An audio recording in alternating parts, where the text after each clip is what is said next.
After a year of being in the cleaning business, we started to create some momentum. We had about 6 cleaners. And we were doing about $20,000 a month, and things were going pretty good, right? We started to add more cleaners. We're starting to make a little bit more revenue. And then what seemed to be out of the blue, we had 4 of our 6 cleaners just quit all on the same day. And I remember Katie, my wife, telling me this, and she came to me in tears and she was frustrated. And I could tell that she was not having it. And we were sitting at dinner time and we were talking about our day, and you could tell she was stressed out, and she started breaking out crying, and she just basically told me, she's like, oh, I think we should quit this business, right? I think we should sell it. I think we should get out of it. I think we should do something other than run this business. And I remember that conversation very, very clearly.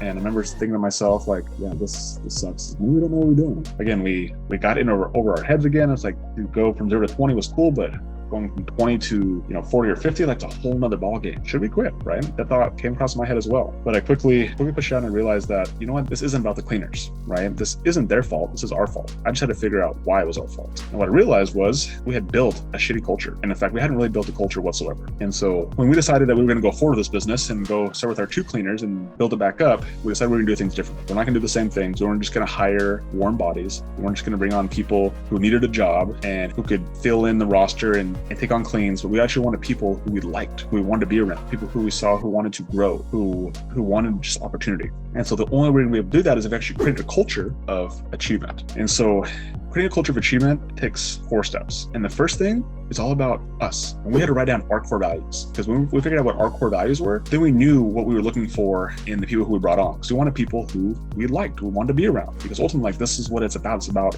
not forcing yourself to be around people you don't like, or to point your fingers at people, but it's like, how do you find friends who you do business with? And as much as we think about, having bosses, employees relationship, like ultimately, like we want to be around people who are more like us, right? And so a lot of that doesn't have to be necessarily with personalities, but core values have to be in alignment. And so Katie and I wrote down all of our core values, and we came up with these core values that we have today. And so for us, you got to be consistent. Always have to show up. You have to be service focused, right? You got to get focused on serving our clients and each other, so everybody else on the team as well. Communication. You have to be able to have direct conversations with your superiors. So that means like with us or your manager, and also with other cleaners. Like, there's no sugarcoating. Like, we tell it like it is. You must be able to be flexible. Like, the cleaning business, there's so much change, whether it be clients canceling last second, or having to put people on your schedule last second, or having another cleaner call out sick and you have to take over some of their cleans. Like, you have to be able to adapt in an always changing environment. You must be accountable, right? You must actually take 100% responsibility. So, if you're not making the money you want to make, like, you must take responsibility for that. If you didn't do a great job at a clean, you got to go back and you got to fix it. You got to take 100% responsibility for that. And so the next core value is growing. You got to be growth oriented, right? You got to want to seek feedback. You got to be willing to take that feedback and apply it and actually become a better human being. And then integrity. If you say you're going to do something, you got to follow through on it. And so we realized that those were our core values. And now those are the same core values that we look for when we hire people.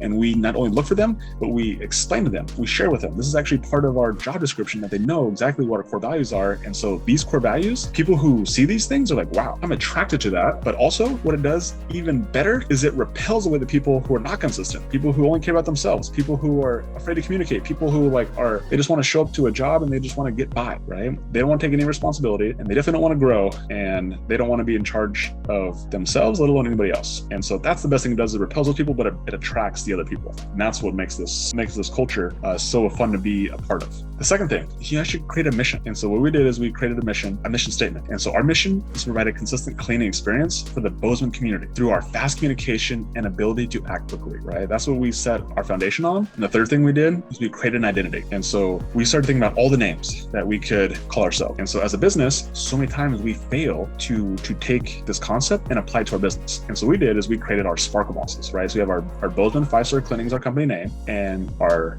mascot, or who we identify as, are Sparkle Bosses. And so everybody who comes on our team, they become a Sparkle Boss. And so the cool thing about that identity is that when somebody comes in, maybe they have character issues that they have in their head, or they have certain identities that they've had, or certain beliefs that they have. And so when they're able to come into a new environment, they're able to give themselves a opportunity to change, right? They're able to change for the better. And so that's one thing we give people do, is we give them the opportunity to create a new identity. So someone who is a high performer, somebody who does take responsibility, who's all those core values we talked about earlier. And from that, we actually created a manifesto. And so this is something that we read on our team meetings. meetings. It's something that all the Sparkle bosses, they know what we stand for. And it also allows us to make decisions based on whether we need to hire somebody or fire somebody, whether we have a decision that doesn't necessarily have a black or white answer. There's maybe gray answers. Like we follow our core values and we look at the manifesto and says, what does the manifesto tell us? And so this is something that's really inspiring. When somebody reads us, they're like, oh my gosh, like this is really cool. And they know that they're part of something different. And that's exactly what we're trying to provide, is something different, because ultimately people look at a cleaning tech position as an entry-level job, right? And that's why so many people,